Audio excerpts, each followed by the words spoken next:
Welcome to Infidelity Diaries. Explore the secrets and stories of infidelity with us. Sometimes life presents us with surprises that are impossible to predict.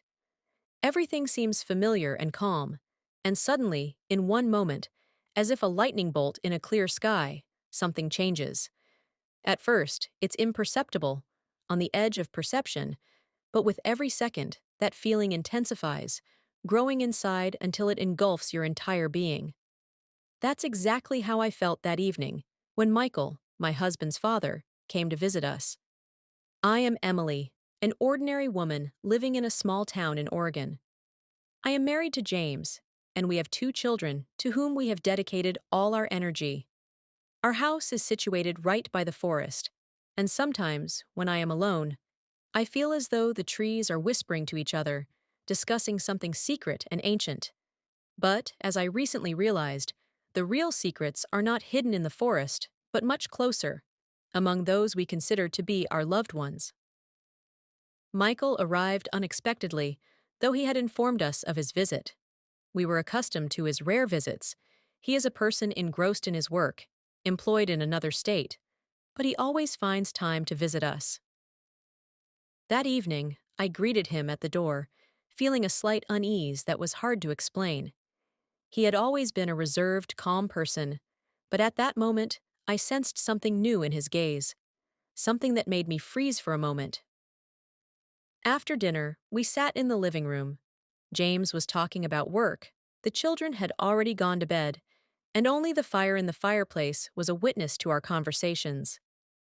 I tried not to look at Michael, but I felt his presence with every cell of my body. His gaze seemed like an invisible thread pulling me, and despite the absurdity of this thought, I couldn't shake the feeling that some invisible game was unfolding between us. I tried to focus on James's words, but every time I lifted my eyes, I encountered Michael's gaze.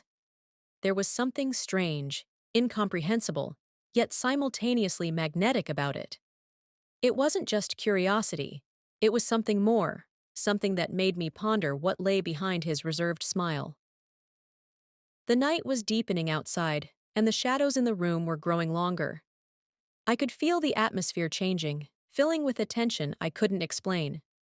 That evening was different from others, but I couldn't yet understand exactly how. When the conversations dwindled and James suggested we all retire to our rooms, I suddenly felt a strange sense of disappointment. It was absurd, but I caught myself wanting to stay, to continue feeling the strange attraction that had filled the room. But, of course, I couldn't allow myself that. I silently got up and followed my husband, leaving Michael alone with his thoughts. The night was long. I tossed and turned in bed, trying to fall asleep, but my thoughts kept returning to Michael. His gaze, his calmness, none of it left my mind. I could hear his voice in my head, a voice I somehow couldn't forget. I tried to convince myself that it was all just imagination, that I was worked up from fatigue and stress, but it didn't help. Inside me, something was stirring, something I was afraid to name aloud. The next morning, I tried to act normally. James and I had breakfast, discussed plans for the day, but I felt that Michael was watching me, as if trying to decipher my thoughts.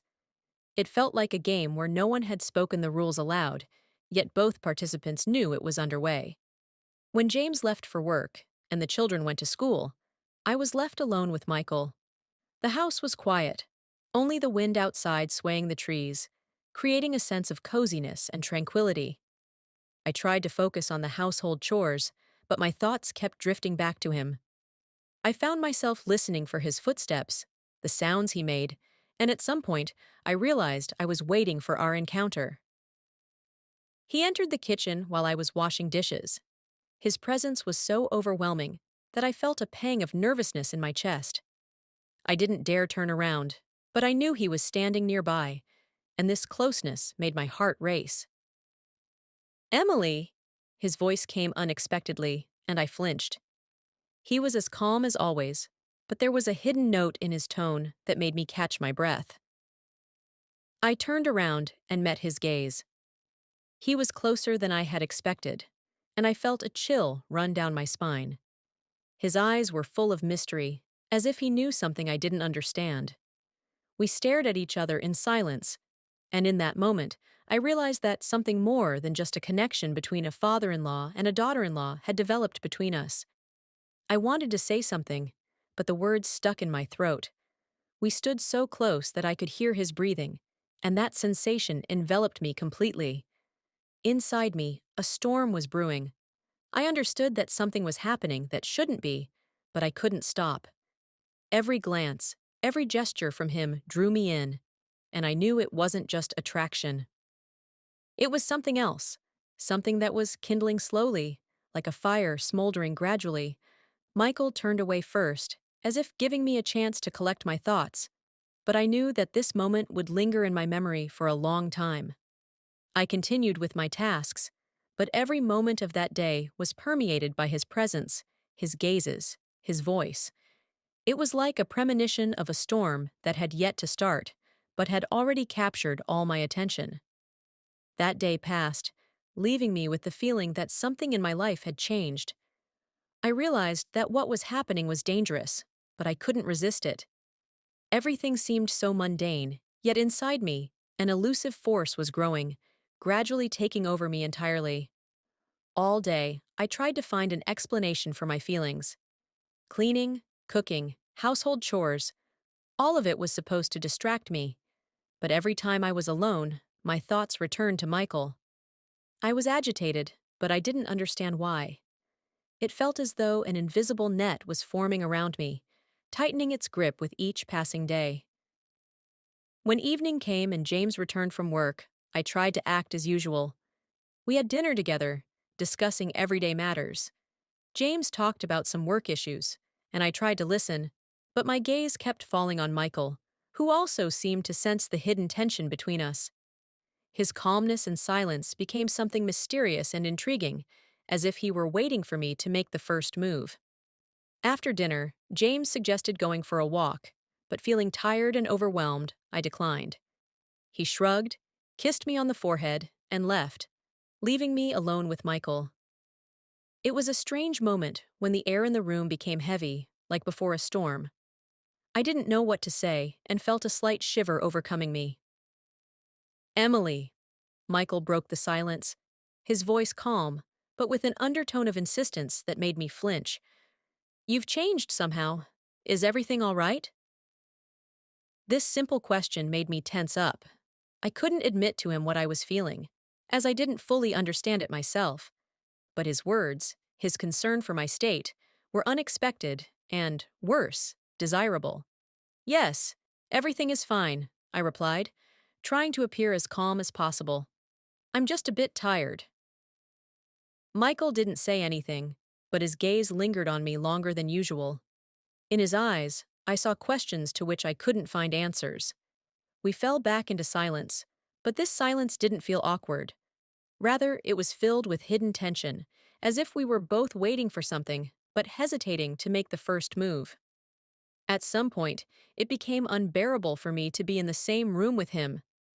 I felt my heart start to race, and my thoughts became tangled. I got up from the sofa, trying not to look at Michael, and headed towards the door. "I'm going to get some fresh air," I said, not looking back. He didn't reply, and I went outside, feeling the night air envelop me with its coolness. The forest around our house stood quiet and calm, with only a gentle breeze rustling the leaves. I took a deep breath, trying to calm my racing heart, and slowly walked along the path leading deeper into the forest. I needed to think, to understand what was happening to me. This man, my husband's father, a man who had always seemed cold and distant, why was I now feeling something towards him that I couldn't explain? These thoughts tormented me, but they brought no clarity. I walked further into the forest, trying to sort out my thoughts. The path led me to a small pond, whose existence I had almost forgotten. The water was dark and still, reflecting the night sky with its few stars. I sat down on a bench by the water, listening to the wind playing with the branches of the trees. In this solitude, I finally managed to calm down. I closed my eyes and allowed myself to forget about Michael, James, and all my worries for a moment. But the calm was short-lived. At some point, I heard footsteps behind me and tensed immediately. Opening my eyes, I saw a figure approaching. It was Michael. He came closer and sat down next to me on the bench without saying a word. His presence again made me nervous, but at the same time, I felt something new igniting within me, a spark that I couldn't extinguish. We sat in silence, side by side. The silence around us was complete, but in that silence, I felt an invisible force flowing between us. It was like an electric current running across my skin, making my heart beat faster.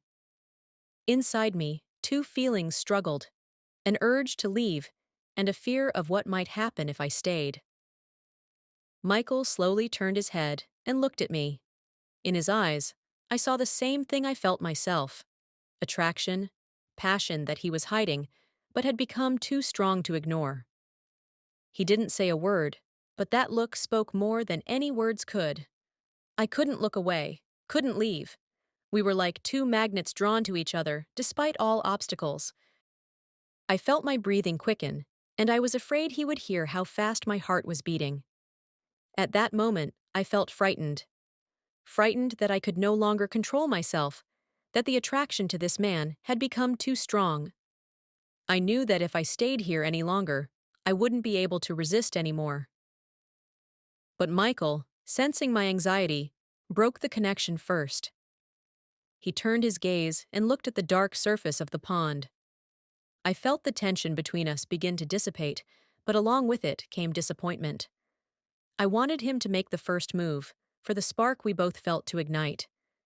But he might have understood that it was too dangerous. "It's very peaceful here," he finally said, his voice calm and even again, as if nothing had happened. "Yes," I nodded, trying to regain control. "It's a good place to think." He looked at me again, and I realized that this moment was just the beginning of something more.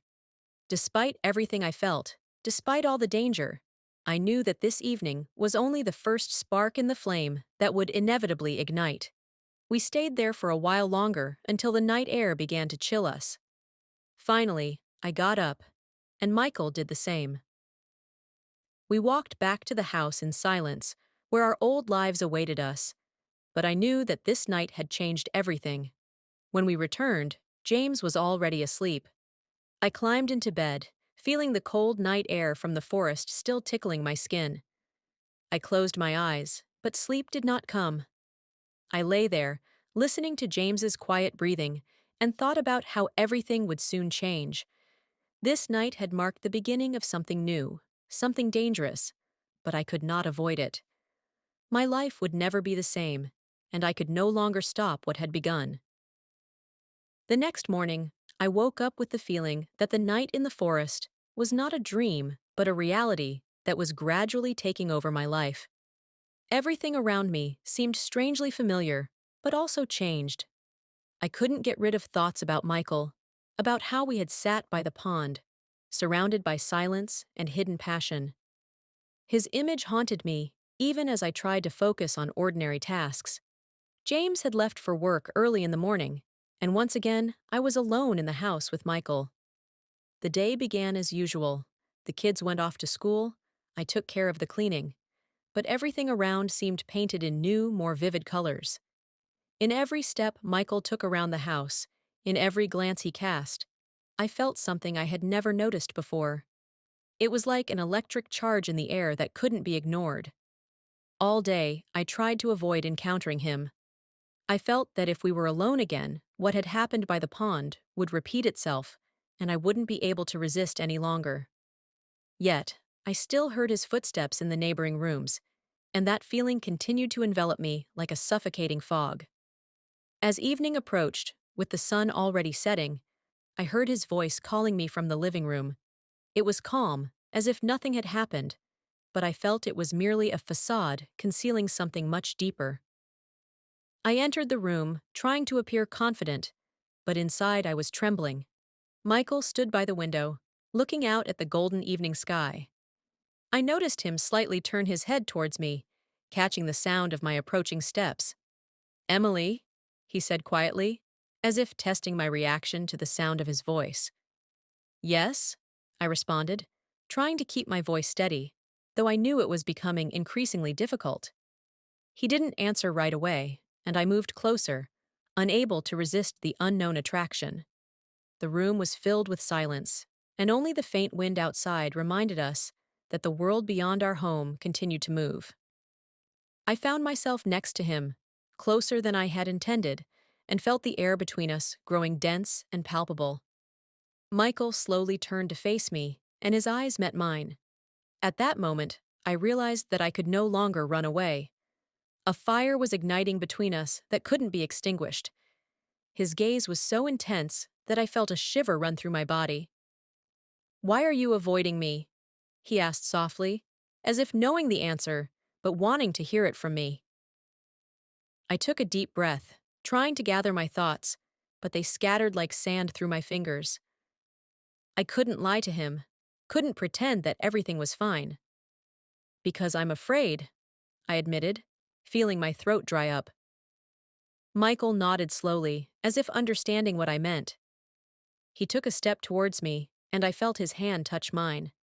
The touch was light, almost weightless, but it stirred a storm of emotions within me. I looked up, meeting his gaze, and realized that I could no longer resist.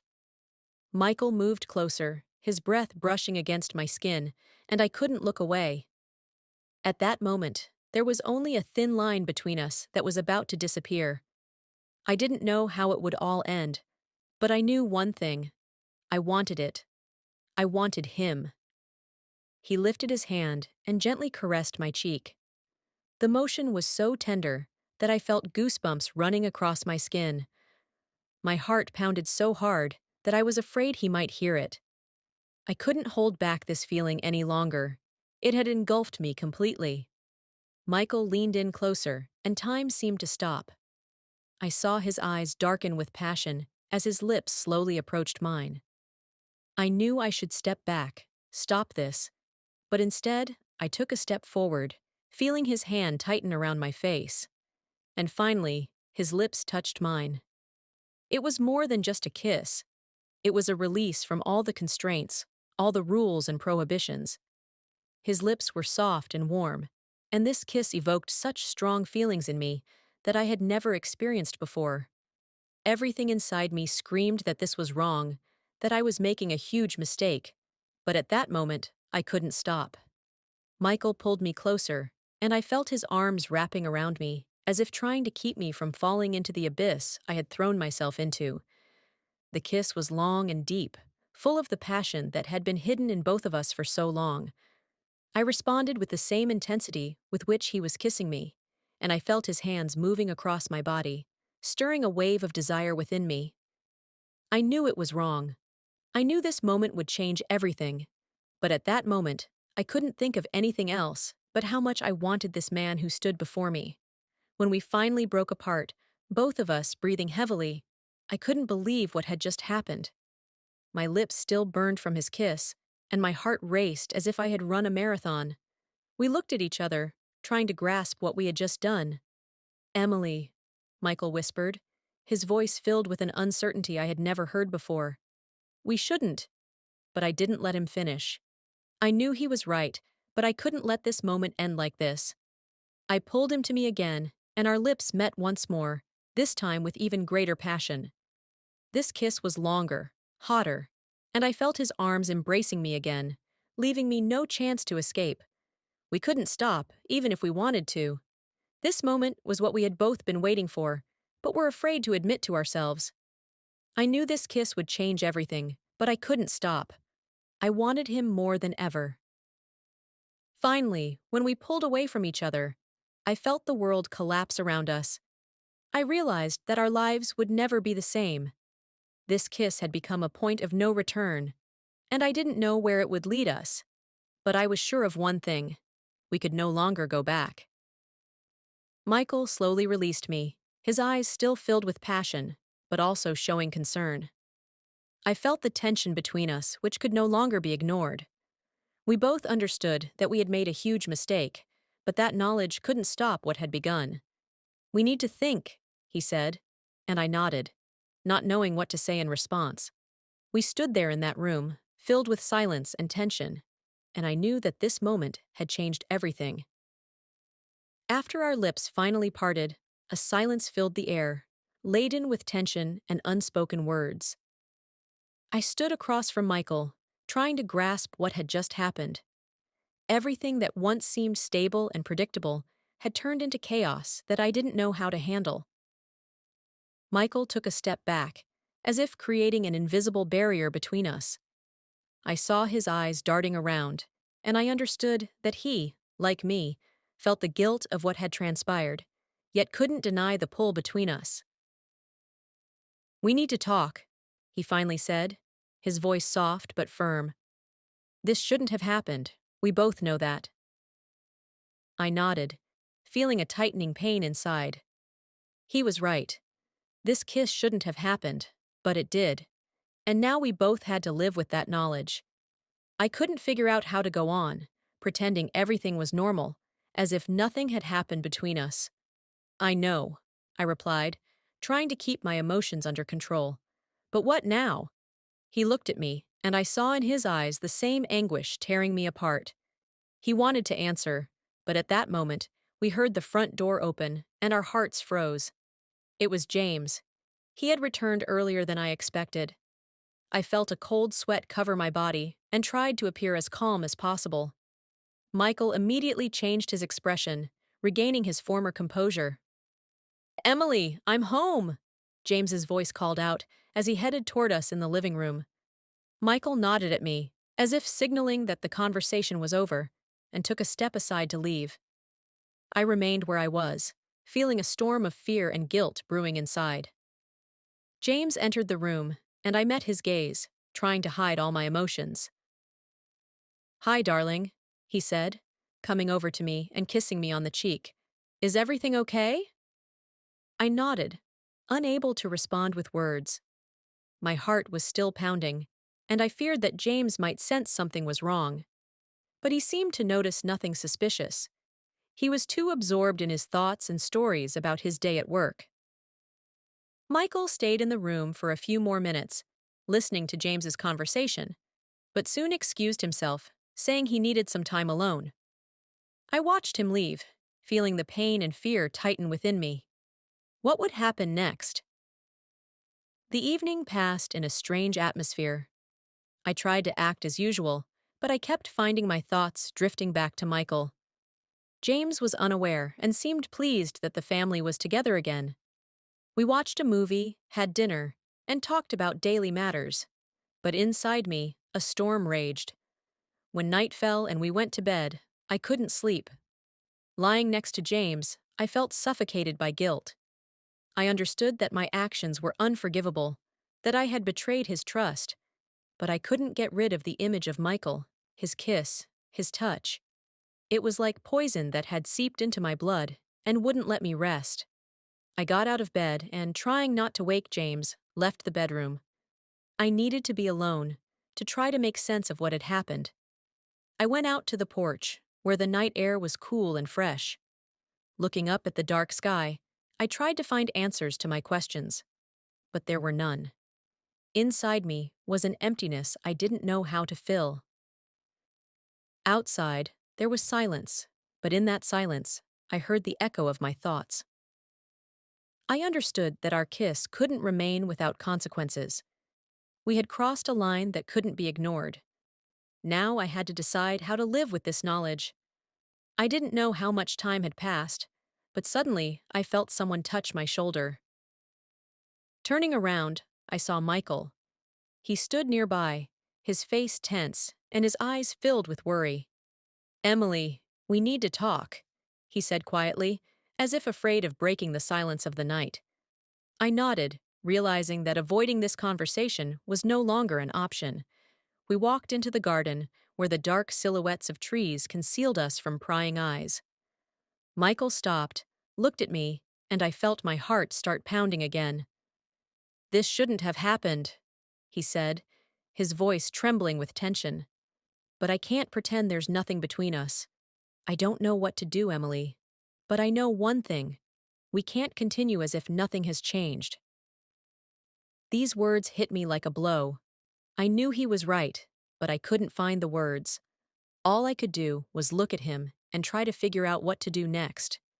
We were on the edge of a precipice, and every step we took could be our last.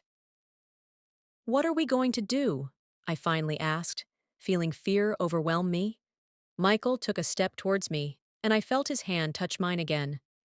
The touch was warm, but in it I sensed the same uncertainty that tormented me inside. "I don't know," he whispered, his voice full of pain. "But I know one thing. I can't lose you. But I also can't betray James. We need to decide how to proceed." I didn't know what to say. We both understood that what we had done would change everything. We could either sever the ties that bound us or continue down a path that had already become inevitable. But in any case, the decision needed to be made thoughtfully. We stood silently in the garden, surrounded by the night's quiet. I felt a churn of emotions inside me, but couldn't find the words to express what was happening in my soul. This moment was the most important in my life, and I knew that any decision we made would have consequences. "We can't go back," I said quietly, finally finding my voice. "But I don't know how to move forward." Michael nodded, agreeing with me. We were both trapped in a situation with no easy exit, but at that moment, I realized I could no longer live without this person standing before me.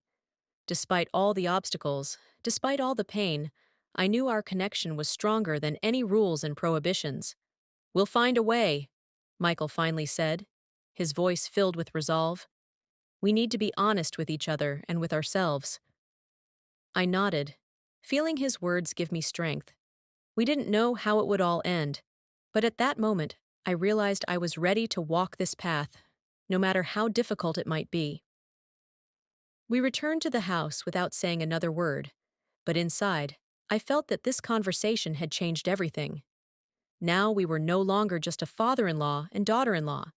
We had become something more, something that could no longer be stopped. The next morning, I woke with a heavy burden on my shoulders. Everything that had happened in the last few days, every tense moment with Michael, the kisses, and the inevitable conversations, had become so real and palpable that I could no longer ignore my feelings. James had left for work early again, leaving Michael and me alone in the house. The sensation of his proximity, the knowledge that we were alone, and what had happened between us had become a barrier we could no longer ignore. After breakfast, I cleaned the kitchen, trying to distract myself from my thoughts, but they kept returning like persistent flies, not letting me find peace. Michael was restless too. I could hear his footsteps in the next room, feel his gaze on me every time he passed by. The tension built up with each passing minute until I felt I couldn't endure it any longer. At some point, I realized I had to make the first move. I had to finally let my feelings out, which I had suppressed for so long. I threw the dishcloth into the sink and headed to the living room, where Michael sat on the couch, lost in his thoughts. He looked up as I entered, and I saw the same fire burning in his eyes that was igniting mine. Without saying a word, I moved closer to him, feeling my heart race faster. We were silent, but our gazes spoke more than any words could. At that moment, I understood that I could no longer fight this attraction. It had become stronger than me, and I saw that Michael felt the same way. He stood up, and I stepped towards him. We were so close that our breaths mingled into one. I felt his hand rest on my shoulder, and at that moment, the world around us vanished. There were no more rules, no more prohibitions. There was only the passion, the fire that burned between us with every moment. Michael pulled me closer, and our lips met again, but this time there was no caution or doubt. It was a kiss full of passion, a desire we could no longer hide.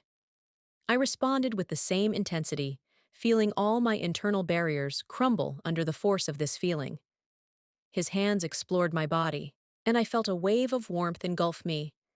He kissed me as if it were the last time our lips could meet, and I surrendered to that moment completely, forgetting everything else in the world. We both knew that this moment was inevitable. that we had long crossed a line with no return. I felt his hands starting to remove my clothes, and I didn't resist.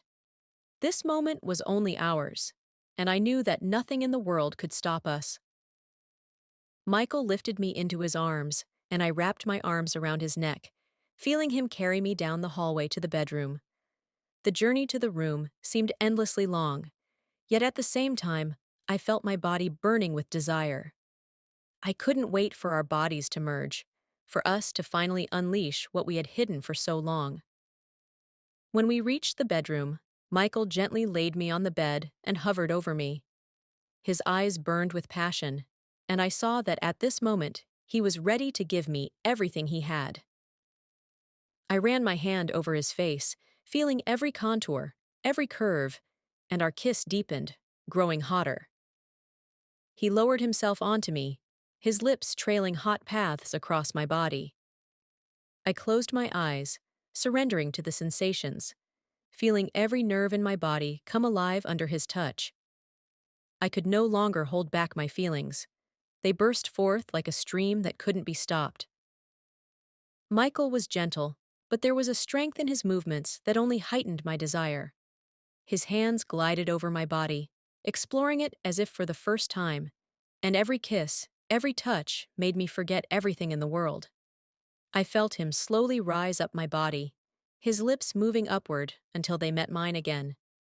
It was only this moment, this sensation of unity that overshadowed everything. We moved together as one, and every breath, every moan was filled with the passion that burned inside us. I felt his arms tightening around me, his body moving in a rhythm that quickened with each passing moment. At that instant, I was ready to give him everything I had, and I felt him doing the same. We were like two flames, merging together and burning ever brighter. I couldn't hold back my feelings, and at one point, everything around us exploded in bright colors. It was like a fireworks display bursting across the sky, leaving only the dark night behind. I felt Michael arch his head back, and in that moment, we both reached a peak that was no longer attainable. When it was over, we lay side by side, breathing heavily, and I felt my heart beating in sync with his. We were bound by something that could no longer be broken. This moment was everything we had longed for, and I knew that everything had changed now. We were silent, but there was no awkwardness in the silence. It was filled with the closeness that had come to us at that moment. I turned to Michael, stroked his face, and met his gaze. In his eyes, I saw not only passion, but something more, a connection that had become unbreakable for both of us. "We can't hide this anymore," I said softly, feeling my words echo in the silence of the room. Michael nodded, and I understood that he felt the same way. We could no longer go back. This moment was the beginning of something new for both of us, something that could no longer be ignored. We knew that difficult decisions and consequences awaited us, but at that moment, it didn't matter. We were together, and that was the most important thing. Several days had passed since the moment when Michael and I had become one in both body and soul. That moment had been a pinnacle for both of us, a culmination of everything we had been moving towards, but it also marked the beginning of a new reality in which we now had to live. I understood that this act had changed everything. There would no longer be the same clarity and peace between us. We continued to live in the same house, but now everything was different. James suspected nothing, and this only intensified the tension that surrounded us. Every moment spent with him felt false to me, as if I were playing a role in a play I hadn't chosen.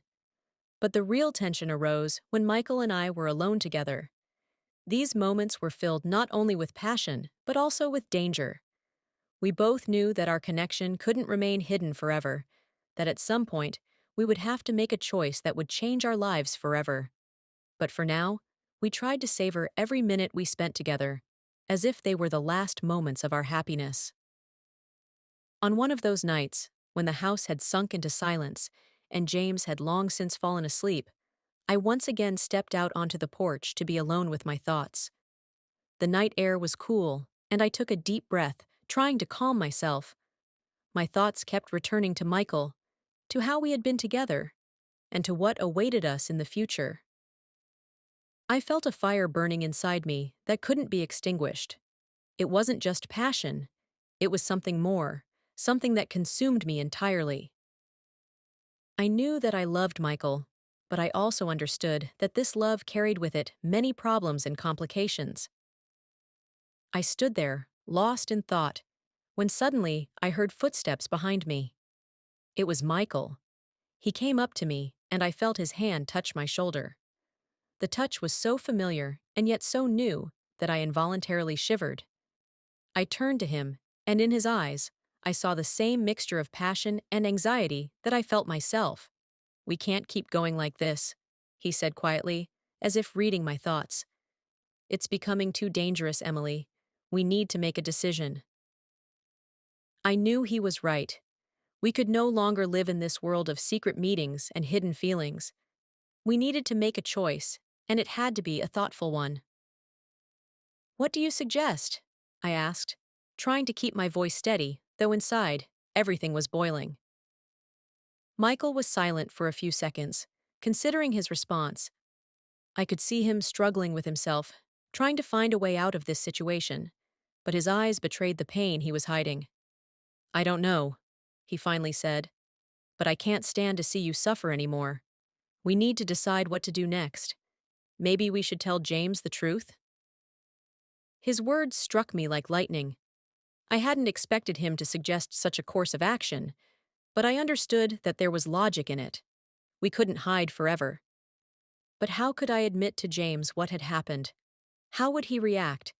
These thoughts swirled in my mind, and I couldn't find an answer. "It will destroy everything," I whispered, feeling a chill run through my body. "Are you sure this is the right path?" Michael stepped closer to me, his hand sliding down my cheek, and I felt his warmth fill me. "I don't know," he admitted honestly, and I could hear the pain in his voice. "But I know one thing. I can't live in this lie anymore. You mean too much to me. I'm willing to do anything to be with you, Emily." His words made me think. I knew he was telling the truth, but I also knew that the decision we made would change everything. We would no longer be able to go back to our previous life. But maybe that wasn't necessary? We stood there, in the silence of the night, and I felt the tension around us thickening. I knew that this moment had become a turning point in our lives. There was no way back now. "I don't want to hide anymore either," I finally said, making my decision. "But we need to be careful. Give me some time to think everything over." Michael nodded, understanding that I wasn't asking to back down, but to prepare for what lay ahead. He embraced me, and I felt his arms wrap tightly around me, as if protecting me from the entire world. In that moment, I knew I was ready to do anything to be with him, despite all the consequences. In the following days, I tried to find a way to tell James the truth, but every time I attempted to start the conversation, something held me back. It was like a heavy burden that wouldn't allow me to breathe freely. I knew I had to do it, but I didn't know how.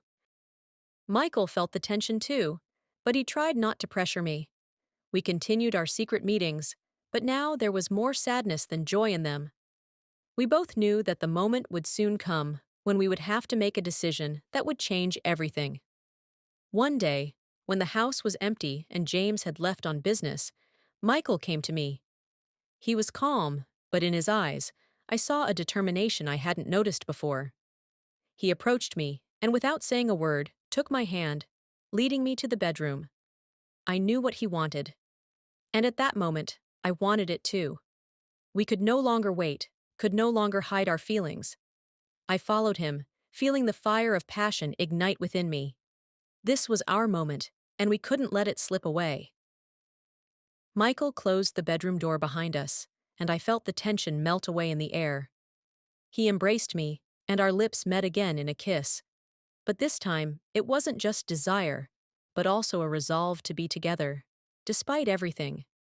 We knew that this moment was the beginning of something new, and we could no longer ignore it. As we lay together on the bed, I felt his hands begin to remove my clothes, and I surrendered completely to this feeling. We were together as one, and every moment was filled with passion and love. It was more than just physical attraction, it was the unity of two souls that had finally found each other. Michael's birthday was planned as a quiet and cozy evening with just the three of us in our home, which had become both a refuge and a place where the darkest secrets were hidden. From the very morning, I felt strange, as if something inevitable was approaching, but I couldn't allow myself to dwell on it. I had to focus on my plan. I decided to give Michael a special gift. It had to be more than just a gesture. It had to express all the feelings I had been hiding for so long. The idea came to me suddenly, and I couldn't let it go. I went to the store to find the perfect outfit that would convey all the passion and excitement that were burning inside me. The store was full of seductive costumes, but my eyes immediately fell on one, a latex outfit with a very short skirt and a mask. It was perfect. I knew that Michael would understand everything without words when he saw me in this outfit. I bought it, hid it in my closet, and wrote a short note for Michael with instructions on when and where to meet. I slipped the note into his bag, hoping he would find it at the right moment. In the evening, we gathered around the table to celebrate the birthday. James was in a good mood, joking, telling stories, as always, unaware of what was hidden behind it all. Michael also looked calm, but I could see the same spark in his eyes that I had. It was our secret, hidden from everyone. The dinner went smoothly, and it seemed that everything was going according to plan. But everything changed when James suddenly remembered that he needed some important documents that he had recently put in Michael's bag. It was unexpected, but I didn't give it much thought. James went to another room to search for the documents, and I continued clearing the table, lost in my thoughts. A few minutes later, he returned and said, "You know, I need to leave urgently for the night," he said, surprisingly calmly. "We'll have to postpone our conversation until tomorrow." His words sounded like a sentence, but I couldn't argue. He quickly packed up, kissed me on the cheek, and left, leaving me alone with Michael. I didn't understand what was happening, but I knew one thing: something terrible was ahead of us. After he left, I felt the tension inside me reach its peak. I knew that James had something planned, but I couldn't predict what it was. Michael and I continued the evening, but in every glance he gave me, I saw the same anxiety. Later, when the house fell silent, I put on the costume I had prepared, and Michael and I headed to the bedroom. This was our moment, and I knew I had to act now, while we had the chance. When I entered the bedroom, Michael was already waiting for me. His eyes lit up when he saw me in the costume. I began to dance, feeling the passion boiling inside me. It was like a release, an expression of everything we felt for each other. But at that moment, the bedroom door suddenly swung open, and I froze. James stood in the doorway, his face a mixture of rage and pain. He said nothing, just watched what was unfolding before his eyes. "What is going on here?" His voice was low and threatening. Michael jumped off the bed, his face darkening as he realized there was nothing left to hide. "You betrayed me!" James growled, launching himself at Michael with his fists. "You! My father!" The blows came with a fury I had never seen in James before. Michael defended himself, but I could see that he didn't want to hurt his son. This fight was full of pain and disappointment, and I knew it would mark the end of everything we knew. Finally, James pushed Michael so hard that he fell to the floor. I rushed to help him, but James stopped me, his eyes burning with hatred. "Get out, both of you," he said with chilling calm. "I never want to see you again. Ever." I felt everything inside me tearing apart, but I knew we had no choice. Michael and I left the house without saying a word, leaving behind everything that had once been dear to us. We left in the dead of night, when silence blanketed the house like a shroud, concealing all traces of what had transpired. I don't remember how we packed, or what I said to Michael. Everything blurred into a single, smeared stain, as if these events were happening not to me, but to someone else. We were like two ghosts, drifting away from a shattered world, trying to escape what could no longer be repaired. Michael drove in silence, his face emotionless, eyes fixed straight ahead. I tried to find some expression in his eyes, a hint of what was going on inside him, but I found only a cold, terrifying emptiness. We didn't speak, didn't exchange glances, didn't touch each other. It seemed that words were unnecessary, redundant at that moment. We both understood that everything had changed forever, and that we had lost everything: family, home, peace. All that remained were memories and the bitterness that filled every cell of our being, poisoning the last remnants of what was still alive within us. We drove for a long time, as if trying to get as far away as possible from what had happened. But despite the distance, the weight of the events continued to hang over us, pressing down with unbearable force. At some point, I realized that this journey had become a symbol of our flight, not only from James, but from each other as well. We both knew that there would no longer be the closeness between us that we had once felt.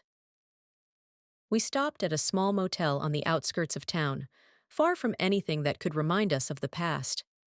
The place was so nondescript and plain that I could barely distinguish it in the dim light. Michael silently got out of the car and headed to the registration desk. I followed him, feeling like an empty shell, devoid of all feelings except a deep, aching sorrow. We checked in and went up to our room, which was just as lifeless as the building itself. It was merely a refuge for one night, a shelter where we could hide from the world, but not from ourselves. The night passed in silence. We lay on opposite sides of the bed, not daring to approach each other. I stared at the ceiling, trying to comprehend what had happened, but everything felt unreal, like a nightmare from which I couldn't wake up. We were standing at the edge of an abyss, and I had no idea what awaited us next. I closed my eyes, trying to drift off, but sleep wouldn't come. The events of the past few days played over and over in my mind, each one like a sharp knife stabbing into my heart. I recalled our last conversation with James, his words full of hatred and pain. I knew I had destroyed his life, but realizing this brought no relief. It was a guilt I would have to live with, and I didn't know how to bear the burden. In the morning, as the first rays of sunlight filtered through the thin curtains, Michael said he had to leave for business and left me in the room. I heard his footsteps fade away behind the door and felt as though the last thread connecting us was slipping away with him. I sat on the edge of the bed, surrounded by silence, unsure of what to do next. Our future was shrouded in fog, and I saw nothing in it but emptiness. For several days, I lived in that room, as if in a state of oblivion. I didn't go outside, didn't speak to anyone. My life had shrunk to four walls, where I tried to hide from reality, but every second of solitude only intensified my pain. I couldn't shake the image of James, his eyes filled with disappointment and anger. I knew he would never forgive me, and that realization tore me apart. On the third day, the divorce papers arrived. I knew James would file for divorce, but I didn't expect it to happen so quickly. He acted decisively, as if wanting to sever all ties as soon as possible, leaving no room for doubt or regret. The papers contained nothing personal, just dry, legal terms, cold and emotionless. But with them came a letter, written in his hand. "Emily, you no longer exist to me. I don't want to see you or him ever again. We are finished. Forget about me, as I will forget about you." Those words hit me harder than anything that had happened before. I felt something break inside my chest and realized that James had truly vanished from my life forever. This was the end, final and irreversible. Now I was completely alone, stripped of everything that had once been dear to me. Michael returned that evening, but the closeness that had once bound us was gone. He was distant, lost in his own thoughts, and I didn't dare ask questions. I knew he felt the same emptiness that I did, but we were too broken to support each other. We lived together, but each of us was consumed by our own suffering. Days passed, and I began to notice that Michael was leaving more and more often, leaving me alone. He didn't say where he was going, and I didn't ask. A wall was growing between us, separating us further and further. I knew our relationship was destroyed, but I couldn't accept that I had lost him too. Each day became a mirror of the last. I wandered around the room like a ghost, unable to find peace. I had nowhere to go, and no one to turn to for comfort. Michael and I had stopped being the people who once loved each other. We had become strangers, bound only by shared pain and guilt. I began to realize that this was only a temporary refuge, and that sooner or later, Michael would leave. He couldn't stay with me forever, couldn't continue living in this nightmare. I saw him becoming more and more distant, and I understood that soon our paths would part for good. The night I finally accepted this realization, I felt something break inside me. I had lost everything that had been dear to me: family, home, love.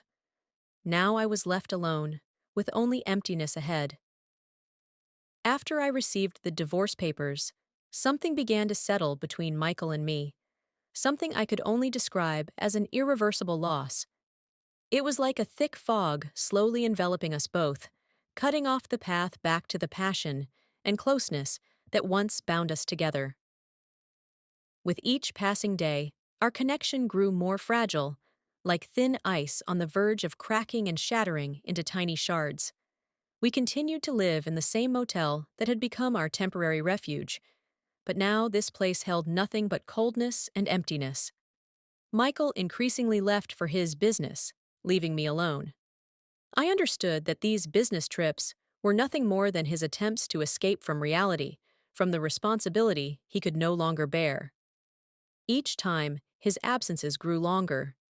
He returned late, tired and irritable, not even trying to hide his distant behavior. An invisible wall stood between us, growing higher and more insurmountable with each passing day. We no longer spoke of the future, nor did we share our thoughts or feelings. The bond that once seemed so strong and indestructible was slowly fading away. I tried to understand what was happening to Michael, but he wouldn't let me get close. His silence became unbearable for me. I felt myself sinking deeper into loneliness, as if being swallowed by a darkness from which there was no escape. Sometimes I found myself waiting for his return, hoping for some sign that there was still a spark between us. But each time he returned more withdrawn, and I realized that these hopes were in vain. One evening, when Michael had left again, I sat alone in the room, surrounded by a silence that pressed on me from all sides.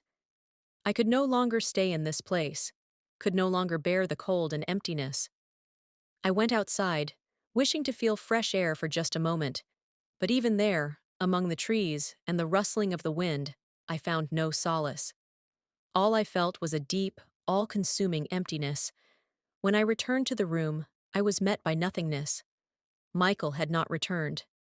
I sat on the bed, waiting for him, but time passed, and the hours dragged on in agonizing anticipation. I began to understand that he was never coming back. This realization hit me like a blow to the heart. I had lost him, just as I had lost everything else. Several days passed, and Michael never returned. In his absence, the room began to feel like a cage from which I couldn't escape. I lived in a state of waiting, listening intently to the sounds outside the door, hoping to hear his footsteps. But no footsteps came, and with each passing day, hope melted away like snow in the sun. On one of those days, I decided to go outside and try to find Michael. I went to all the places where we had been together, but found not a single trace of him. He had vanished, leaving me in this faceless world filled only with the ghosts of the past. When I returned to the motel, I saw a letter on the table. His words, written in a neat and confident hand, delivered the final blow to me. "Emily, I'm sorry. I can't continue this. Our paths have diverged. I can't be with you. Everything that was between us is now in the past. Goodbye." I stared at the letter, unable to believe my eyes. This was the end I had feared, but it had come nonetheless. I was alone, completely and irrevocably. All the dreams, hopes, and plans, everything had been destroyed in an instant. All I could do was accept this reality. The room I stayed in now felt foreign to me. I could no longer stay here, could no longer live among memories that only caused pain. I packed my things, the ones that reminded me of the past, and left the motel without looking back. I walked the streets, not knowing where to go. The world around me felt as empty and cold as I did. I had lost everything that once mattered, and now all I could do was keep moving forward, wherever my steps might take me. Several days passed before I found a small apartment on the other side of town. I rented it, trying to start a new life, but every morning I woke up with a sense of loss. The past haunted me, giving me no peace. I was like a ghost, wandering in a world that no longer felt like home. I knew that a long road lay ahead of me, a road to accepting what had happened, a road to finding myself in this new world. I had lost so much, but I still had to find the strength to keep going. Weeks passed, but the pain didn't subside. Each day felt like an endless nightmare from which there was no waking. I woke up in the mornings with a sense of emptiness, and that feeling never left me until the evening. I felt as if I was trapped in a fog, unable to see the light that once illuminated my path. After Michael left, I stayed in the small apartment I had rented in another part of the city. The apartment was tiny, almost cramped, but to me, it felt too spacious.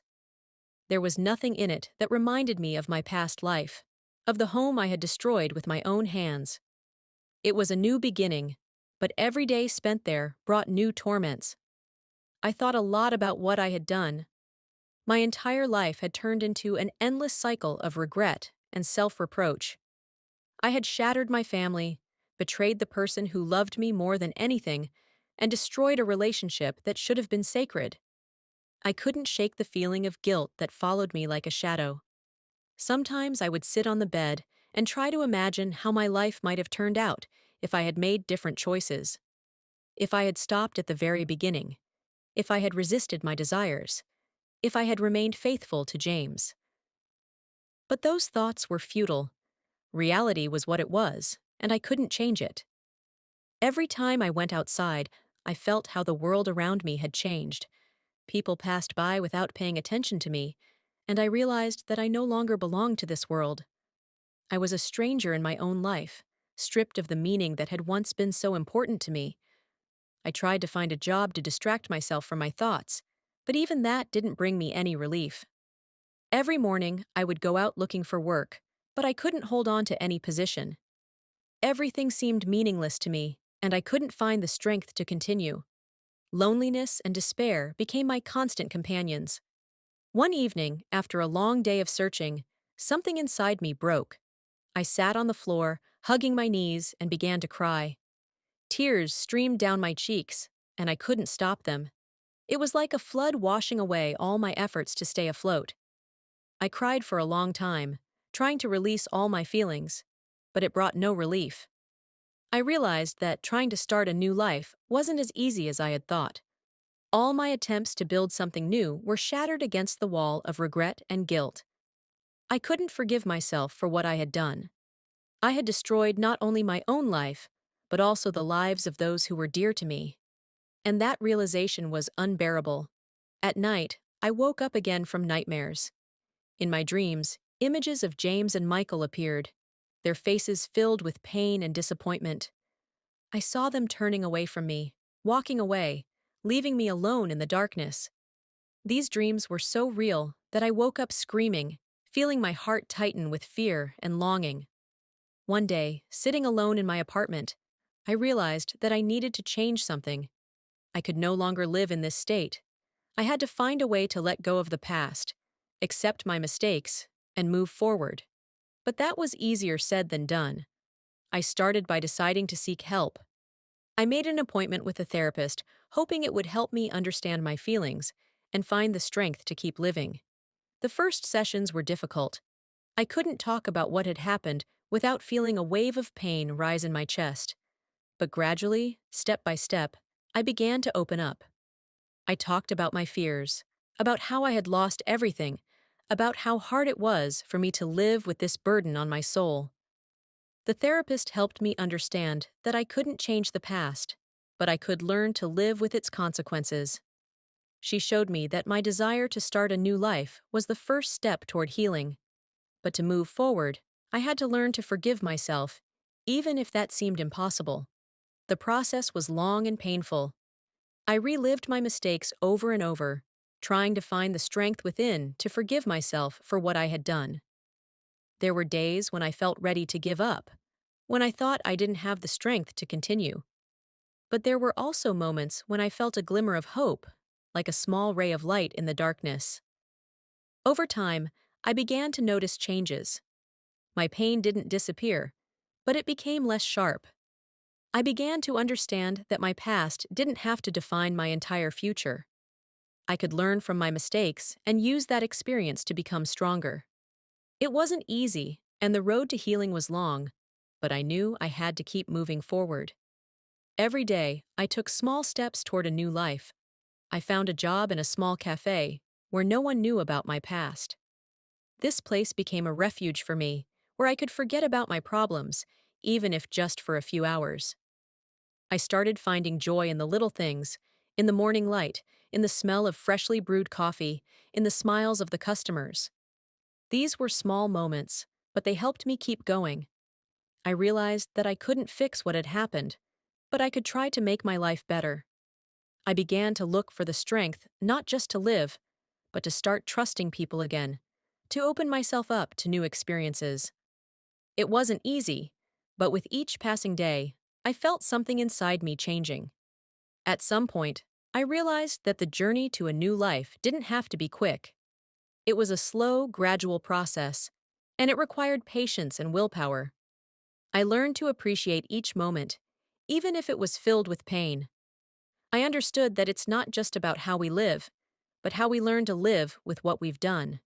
In the end, I began to find peace within myself. I accepted my mistakes and found the strength to move on. The past was still a part of me, but it no longer defined my entire life. I started to see the light at the end of the tunnel, and that light gave me hope for a better future. Mistakes are a part of human nature. We all make them, and sometimes the consequences can be devastating. I made a mistake that cost me everything. My desire to follow my passions, neglecting what truly mattered, led to the loss of everything I loved. I wanted more, but in the pursuit of that, I forgot about what I already had. I betrayed those who were dear to me and destroyed my life with my own hands. Now, looking back, I realize that my mistake wasn't in loving, but in allowing myself to lose control of my life. My advice to you is to cherish what you have. Don't let your desires blind you to the point where you stop seeing what truly matters. Passion is a powerful force, but if it leads you down the wrong path, its consequences can be terrible. If I could change anything, I would choose a different path, but I can't go back in time, and all I can do now is learn from my mistakes. I hope my story serves as a lesson for you. Don't make the same mistakes I did. Protect what you have, and don't let your desires destroy everything.